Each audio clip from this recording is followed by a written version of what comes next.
The top story, amidst the ongoing tussle between the executive and the judiciary over the process of appointments, a day after the Supreme Court expressed displeasure over the delay in the appointment of judges, the President has approved the elevation of 5 judges to the Apex Court. Those judges are up on your screen right now. The Union Law Minister Kiren Rijiju extended best wishes to these judges, saying as per the provisions of the Constitution of India, the Honorable President has appointed the following Chief Justices and judges to the High Courts and judges of the Supreme Court. I extend my best wishes to all of them. Mr. Rijiju tweeted the names of the 5 judges have been cleared by the Centre for the Supreme Court amidst a protracted tussle between the executive and the judiciary over the process of appointments. And facing tough questions from the top court, the Centre had promised a day ago that the pending recommendations of the panel of judges known as the Collegium for the elevation of 5 High Court justices will be announced by Sunday. Let's go across to Arvind Gunasekar, who broke the story earlier in the day. Arvind, this of course comes with the government pressing for a greater role in the appointment of the judges, but the Supreme Court had actually taken an unusual step where they then announced the name of 2 more judges this weekend. Is that unusual, and does that really mean the Supreme Court playing hardball and eventually the government blinking? Yeah, sir, after sitting over the recommendation of appointment of 5 judges to the Supreme Court for almost 2 months, today Centre has cleared all these 5 names for appointment judges to the Apex Court. President signed their warrants earlier today, and the Centre has issued notification appointing all these 5 judges as the judges of Supreme Court. So all these 5 judges will be sworn in as judges of the Supreme Court on Monday at around 10:30 a.m. in a ceremony inside Supreme Court. So the Supreme Court Collegium had recommended all these 5 names sometime on December 13th, and Centre sat over these names for almost 2 months, and that's why Supreme Court took note of the delay of clearing these names on judicial side. They issued notice to the Centre government. They asked the Centre government in a clear-cut way, why is there a delay in clearing these names? In fact, Centre wanted an answer from the Centre, and they asked the Attorney General to ensure that he personally intervenes and then gets all these 5 names cleared so that appointment can be done at earliest. And in an unusual manner, Supreme Court took this delay on the judicial side, and that's where they brought the Attorney General to the courtroom, and they had asked for a clarification answer from the Attorney General, and that's where the Attorney General told the Supreme Court that he will intervene, and then he will make sure that all these 5 names get cleared as early as possible. So in February first week, Supreme Court had also recommended 2 more names for appointment to the Apex Court, and that's where Supreme Court came up with a condition saying that the first 5 names that were recommended in the December 2nd week should be cleared first before Centre considering these 2 names, and that resulted in Centre moving fast with the names that were recommended on December 13th, and then today we did see Centre issuing notification for all these 5 judges. So with appointment of these 5 judges, so the strength of the Supreme Court will also increase, and then all these 5 judges will be sworn in as judges of the Supreme Court on Monday at around 10:30 a.m. Right after that, all these 5 judges will assume office, and they will start hearing cases on Monday itself. And we'll only then have 2 vacancies left, correct, Arvind? Thanks so much for that. Let's bring in our panelists tonight on Left, Right and Centre. We have Sanjay Hegde, Senior Advocate of the Supreme Court, Professor Faizan Mustafa, a constitutional expert, Ranbir Singh Patania, an advocate and spokesperson of the BJP, Ashutosh Srivastava, advocate of the Supreme Court. Sanjay Hegde, let me ask you what I was asking Arvind over there. The Supreme Court, usually the Collegium waits for a file to be cleared first before sending more recommendations, but in this case they said, you know, you have these 5 waiting, but we're going to recommend 2 more, and first these 5 have to be cleared. Really, all this hardball games, I mean, not seemly for the executive and the judiciary. I do agree that it is not seemly. There shouldn't be this kind of public posturing on either side.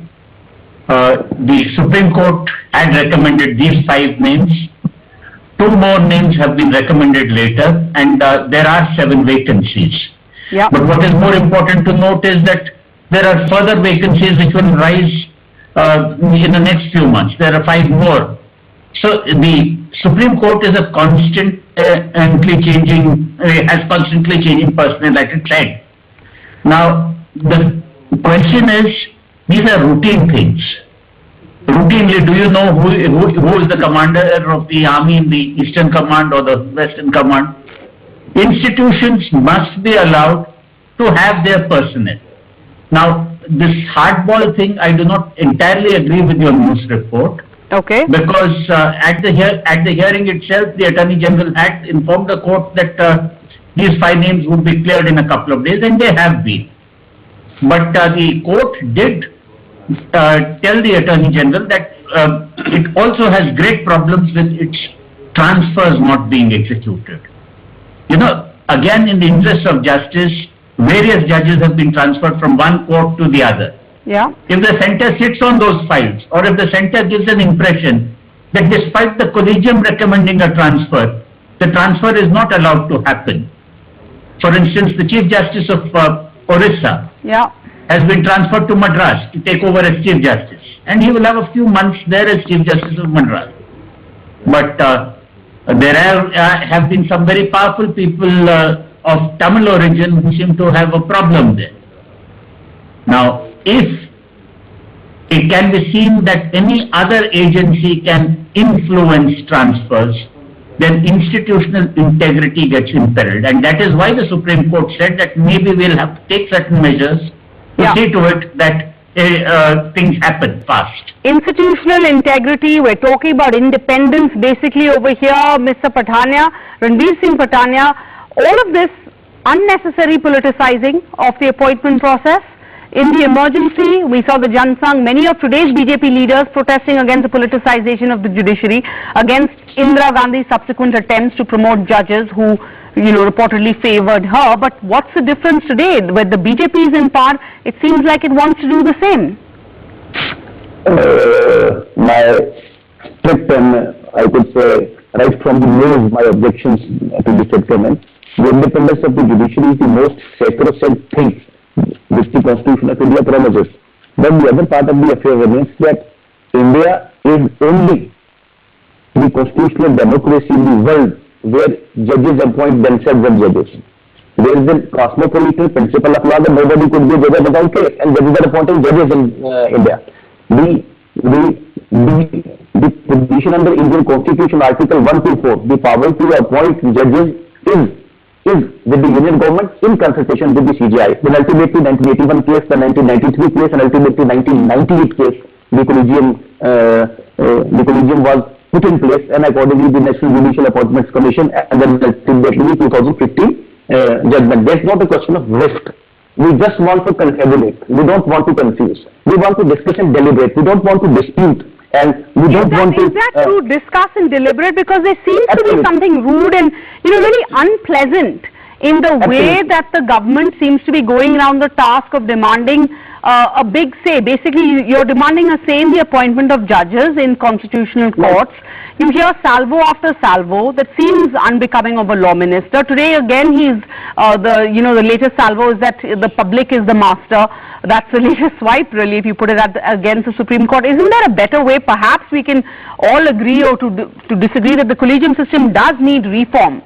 Maybe it does need more transparency, more independent process. But is the manner in which the government is carrying out this campaign, is that worrying?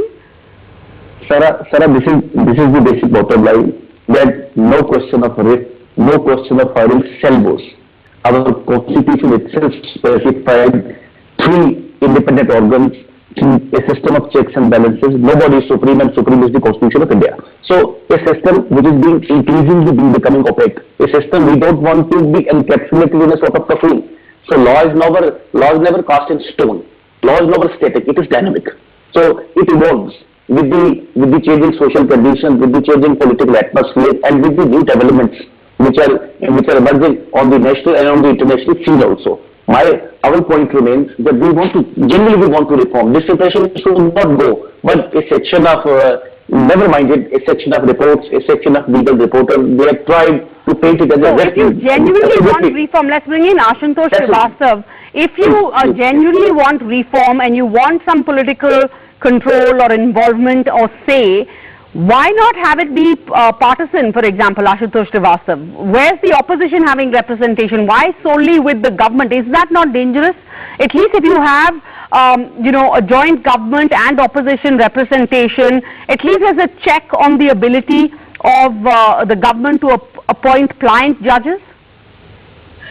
See, the entire issue arose, after 1993 when the collegium system was adopted by the Supreme Court itself. Though the law is very clear that there is no collegium system either in Article 124 of the Constitution of India, or there has not been any provision made by the Parliament for the appointment of judges so far as the collegium system is concerned.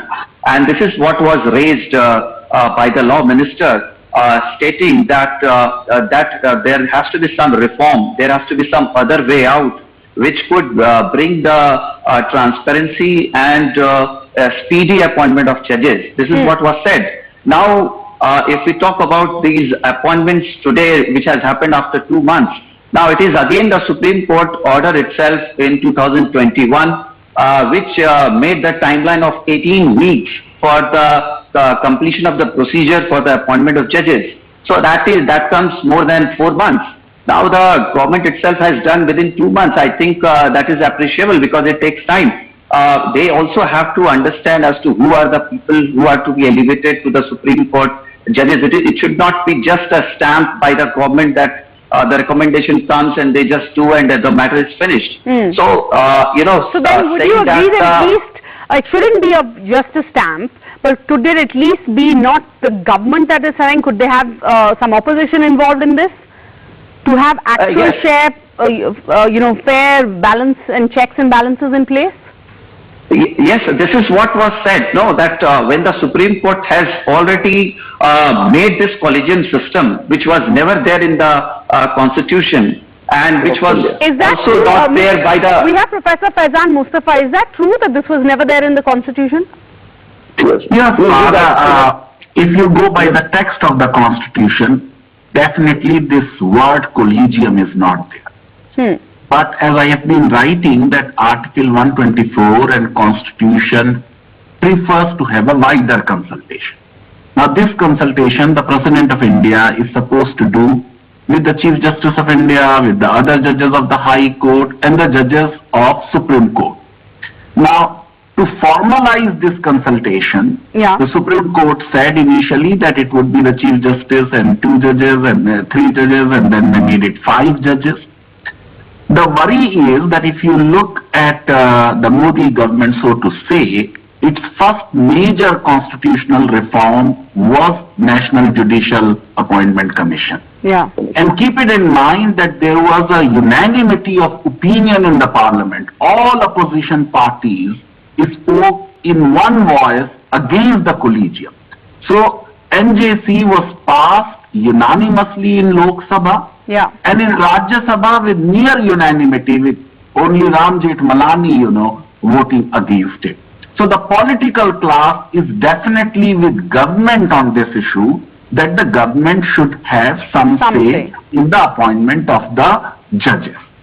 Now, what surprises me that after NJC judgment, where Supreme Court struck down both the constitutional amendment as well as the law, the government did not really create problem in the appointment of judges, except some cases here and there. So Gopal Subramaniam, they had an issue. They had an issue with Justice K.M. Joseph.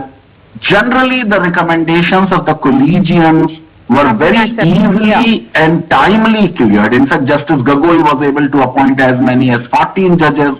Justice Ramanna was able to appoint, 11 judges, 9 judges in one go, and 2 judges in about 48 hours or so.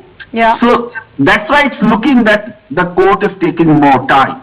And it is looking that there was some kind of a tussle because there were statements made by the law minister. But law minister is a very sincere minister.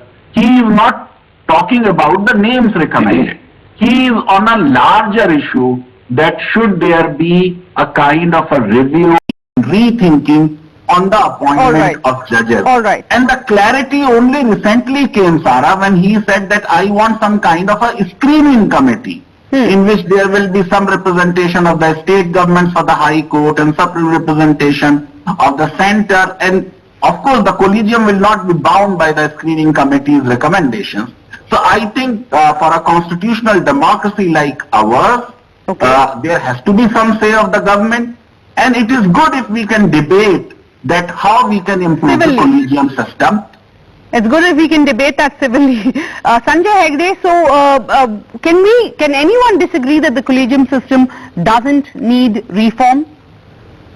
Because right now, is it true that you only have a system where the judges can appoint, like their cronies if needed? That is a misnomer. Judges don't appoint judges. It is the government of the day that appoints judges. Judges recommend people for appointment. Those recommendations the government can differ with. They can ask for a reconsideration. But if it is reiterated, that appointment has to go through. This is a measure of judicial independence that the judges have brought about during the Congress regime, mind you. That was when Ram Jethmalani said there are two kinds of judges, those who know the law and those who know the law minister. So now probably the law minister wants judges who know the law minister. And that is exactly what this fight is about. Ranveer Singh Pathania, come in over there. But is there a problem if at the end of the day, if we've delegitimized the institution? Is that not worrying? Is that not a slippery slope? For example, we've seen the government's response to that BBC documentary on the Gujarat riots. The response has been that the Supreme Court cleared the Chief Minister Modi in the Gujarat riots. Now, if the centre is going to appoint judges, won't we reach a stage that, even judgments like that can be questioned? Where does it end then? Sarah, first of all, we all have due respect to the Honorable Supreme Court as well as all the courts across the country. And we are a big harbinger and a big, proponent of the independence of judiciary.